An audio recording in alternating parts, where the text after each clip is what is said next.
today's video, we're going to show you how to change an oil on a Honda XR100. This should be basically the same for all the years, so it really shouldn't be anything different. You want to first start the bike and get it up to a good operating temperature.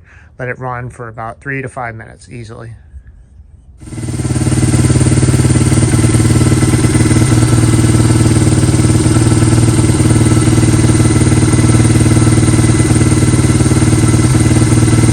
All right, we got the bike all warmed up 100%. It's nice and warm now. The cylinder is very hot to the touch.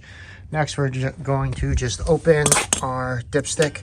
You may need to use something like this depending on, how tight it is. Sometimes you can just do it by hand, but I'm just gonna make it easy. And there we go, that is opened. Just so we can get some airflow going. We'll open this up just so it's nice and loose. Next, there is a bolt under the engine, which is right here, and that is a 17 millimeter. So loosen that. Be careful of the oil when it's draining. Get your oil pan under there, and like I said, you probably want to wear some gloves because you are probably going to get some oil on your hand.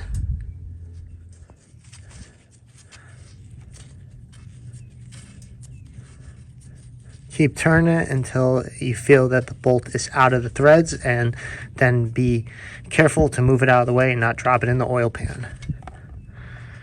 All right, so there's that. We're gonna let that drain 100%. We'll end up putting this back in, cleaning up the threads before we do so.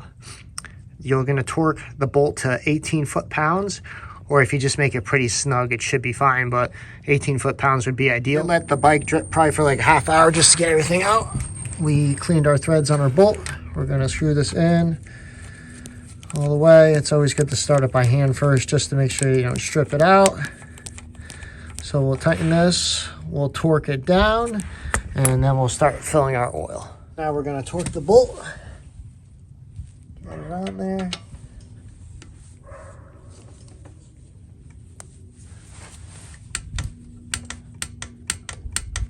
All right, so she is torqued. And like I said, it really doesn't take a lot of pressure to do 18 foot-pounds. Next, we'll start filling up the oil. All right, so we're going to be using some AMSOIL 10W40 full synthetic in here. Like I said, it's going to take a little bit less than a full quart, probably 0.9 or something like that. So it's better to do like, 3/4 of a quart, let it sit for a couple minutes, let it drain down, and then check it and add a tiny more if need be.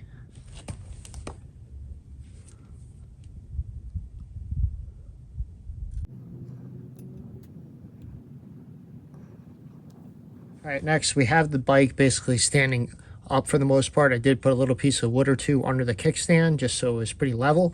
Now you're gonna take your dipstick. You can see on here, full focus, there's the X marks. You want it at least the middle or towards the top of it. You don't want to go too much past it. So what you'll do is you will just put your dipstick all the way down, don't screw it in, and then take the reading. Down. And you can see that we are basically right at the top, so we are good. So we're gonna just turn this in by hand, make it nice and tight. I could use that little tool that I used before. Make sure that the, actually before you put it on the dipstick, you wanna make sure that it has the O-ring, which is right there. You can see there's that O-ring. Make sure that's on there, because that will prevent it from, coming loose when you tighten it correctly. So we'll tighten it up, and then you can fire up and she's good to go. These bikes are literally indestructible if you just take care of it and change the oil when you need to. These things last a long time and they are just awesome bikes. So I'm just gonna get my tool real quick and just snug this up just a little bit. That was it, that's all I needed to do. And you're good to go. Next, just start up your bike and make sure that it is not leaking from the oil drain bolt. If it is, then you did not torque it properly. All right, guys, so hopefully this video was helpful. Thanks for tuning in, and we'll see you in the next one.